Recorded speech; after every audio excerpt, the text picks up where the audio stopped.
ಮಳೆಯಲ್ಲಿ ಜೊತೆಯಲ್ಲಿ ಸ್ವಲ್ಪ ಖಾರವಾಗಿ ಬೆಚ್ಚಗೆ ಏನಾದರೂ ತಿನ್ನೋಣ ಅನ್ನಿಸ್ತಾ ಇದೆ. ಸೊ ವೀಕ್ಷಕರೇ, ಏನಂದರೆ ನಮ್ಮ ಮನೇಲಿ ಈ ದಸರಾ ಹಬ್ಬದ ಸಲುವಾಗಿ ತುಂಬ ಕಡಲೆಪುರಿ ಶೇಖರಣೆ ಆಗಿತ್ತು. ಸೊ ಹಾಗಾಗಿ ಅದರದ್ದೇ ಒಗ್ಗರಣೆ ಹಾಕಿ ಖಾರ ಪುರಿ ಮಾಡೋಣ ಅಂತ ಹೇಳಿ ಒಂದು ಐಡಿಯಾ ಬಂತು. ಸೊ ಹಾಗಾಗಿ ಬನ್ನಿ ಇವತ್ತು ಹೇಗೆ ಮಾಡಿದೆ ಅಂತ ಅದನ್ನು ತೋರಿಸ್ತೀನಿ.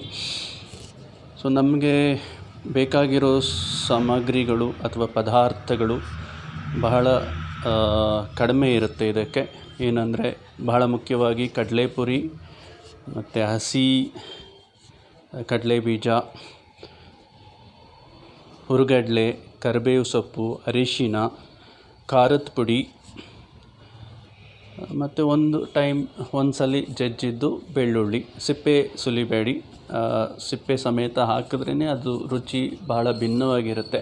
ಅಕಸ್ಮಾತ್ ನೀವು ಬೆಳ್ಳುಳ್ಳಿಲಿ ಅಷ್ಟೆಲ್ಲ ಸಿಪ್ಪೆ ಸಮೇತ ತಿನ್ನೋದಕ್ಕಾಗಲ್ಲ ಹಾಗೆ ಹೀಗೆ ಅಂದರೆ ಸುಲಿದು ಹಾಕ್ಕೊಳ್ಳಿ. ಸೊ ಬನ್ನಿ ಇವಾಗ ಹೇಗೆ ಮಾಡೋದು ಅಂತ ನೋಡ್ಕೊಳ್ಳಿ. ಮೇ ಬಿ ಸ್ವಲ್ಪ ನಿರೂಪಣೆ ಅಥವಾ ಹೇಳುವಾಗ ಆಚೀಚೆ ಆಗ್ಬೋದು, ಬಟ್ ಐಟಮ್ ವೈಸ್ ವಿಡಿಯೋ ನೋಡಿ ಗೊತ್ತಾಗ್ಬಿಡುತ್ತೆ ನಿಮಗೆ. ಸೊ ಇವಾಗ ಬಾಣಲಿ ಸ್ಟವ್ ಹಚ್ಚಿದ ಮೇಲೆ ಬಾಣಲಿಗೆ ಎಣ್ಣೆ, ಕಡಲೆಕಾಯಿ ಎಣ್ಣೆ, ಅಡುಗೆ ಎಣ್ಣೆ, ಕೆಲವರು ಕೊಬ್ಬರಿ ಎಣ್ಣೆ ಬಳಸ್ತಾರೆ, ಅವ್ರವ್ರ ಬಾಯಿ ರುಚಿ ಅಥವಾ ರುಚಿಗೆ ತಕ್ಕಂತೆ. ಅದಕ್ಕೆ ಸಾಸಿವೆ ಹಾಕಿದ್ದೀನಿ. ಸಾಸಿವೆ ಹಾಕಿದ್ಮೇಲೆ ಸ್ವಲ್ಪ ಜೀರಿಗೆ ಹಾಕಿದೆ. ಜೀರಿಗೆ ಆಪ್ಷನಲ್, ನಿಮಗೆ ಇಷ್ಟ ಇದ್ದರೆ ಆ ಫ್ಲೇವರ್ ಬೇಕು ಅಂದರೆ ಹಾಕಿ. ಅದಾದಮೇಲೆ ನೋಡಿ ಇಮಿಡಿಯೇಟಾಗಿ ಹಸಿ ಕಡಲೆ ಬೀಜ ಹಾಕ್ತಾಯಿದ್ದೀನಿ ಮತ್ತು ಬಾಡಿಸ್ತಾಯಿದ್ದೀನಿ. ಹಸಿ ಕಡಲೆ ಬೀಜ ಇಮಿಡಿಯೇಟ್ ಹಾಕಿ ಇದು ರೆಕಮೆಂಡ್ ಮಾಡ್ತಾಯಿದ್ದೀನಿ. ಯಾಕೆಂದರೆ ಅದು ನಾನು ಹಸಿದು ಹಾಕಿರೋದ್ರಿಂದ ಸ್ವಲ್ಪ ಟೈಮ್ ಹಿಡಿಯುತ್ತೆ ಆ ಗರಿಗರಿಯಾಗಿ ಬರೋದಕ್ಕೆ. ಕೆಲವರು ಮೊದಲೇ ಬಾಡಿಸ್ಕೊಂಡಿರ್ತಾರೆ ಎಣ್ಣೆಯಲ್ಲಿ, ಸೊ ಅದಾದ ನಂತರ ಹಾಕ್ತಾರೆಲ್ಲ.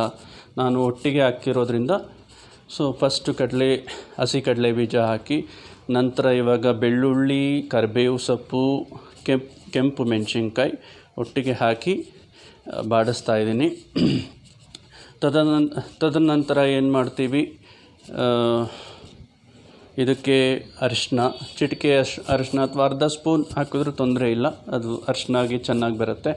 1 ಟೇಬಲ್ ಸ್ಪೂನ್ ಖಾರದ ಪುಡಿ ಅಥವಾ ಹೆಚ್ಚಿಗೆ ಸ್ವಲ್ಪ ಸ್ಪೈಸಿ ಬೇಕು ಅಂತ ಅನಿಸಿದ್ರೆ, ಮತ್ತು ರುಚಿಗೆ ತಕ್ಕಷ್ಟು ಉಪ್ಪು. ಇಲ್ಲಿ ಉಪ್ಪು ಹಾಕಬೇಕಾದ್ರೆ 2 ವಿಷಯ ಇರುತ್ತೆ. ಒಂದು, ಕೆಲವರು ಹಸಿ ಅಂದರೆ ಸಪ್ಪೆ ಪುರಿ ಯೂಸ್ ಮಾಡಿ ಉಪ್ಪು ಹಾಕ್ತಾರೆ.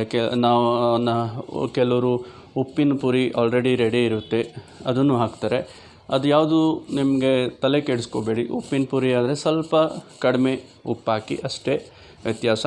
ಸೊ ನಮಗೆ ಯಾವುದು ಬರುತ್ತೆ ದಸರಾ ಹಬ್ಬಕ್ಕೆ ಪುರಿ ಅಂತ ನೋಡಲಿಕ್ಕಾಗಲ್ಲ. ಸೊ ನಮಗೆ ಬಂದ ಇದರಲ್ಲಿ ನಾವು ಸ್ವಲ್ಪ ಉಪ್ಪು ಹಾಕ್ಕೊಂಡು, ಕಡಿಮೆ ಉಪ್ಪು ಹಾಕ್ಕೊಂಡು ಅಥವಾ ಅದ್ರ ತಕ್ಕನಂಗೆ ಉಪ್ಪು ಹಾಕ್ಕೊಂಡು ಬಳಸ್ಕೊಂಡ್ರೆ ಚೆನ್ನಾಗಿರುತ್ತೆ ಫಿಲ್ಟ್ರ್ ಮಾಡೋದಕ್ಕಿಂತ.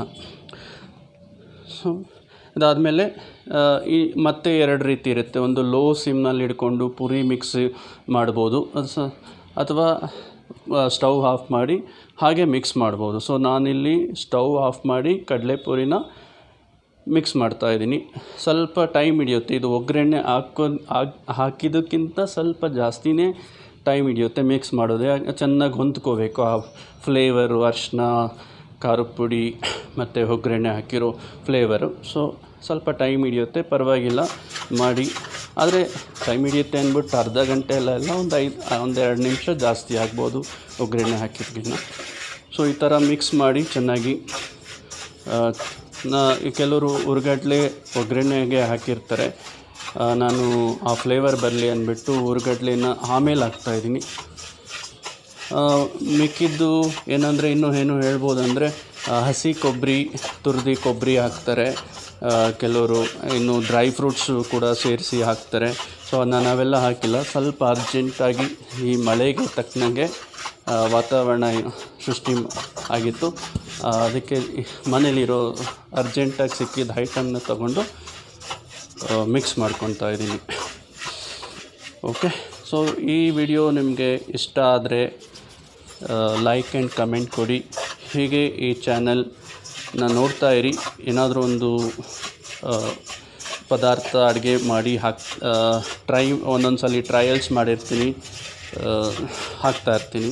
So thank you for watching and subscribe ಮಾಡ್ತಾ ಇರಿ. Thank you.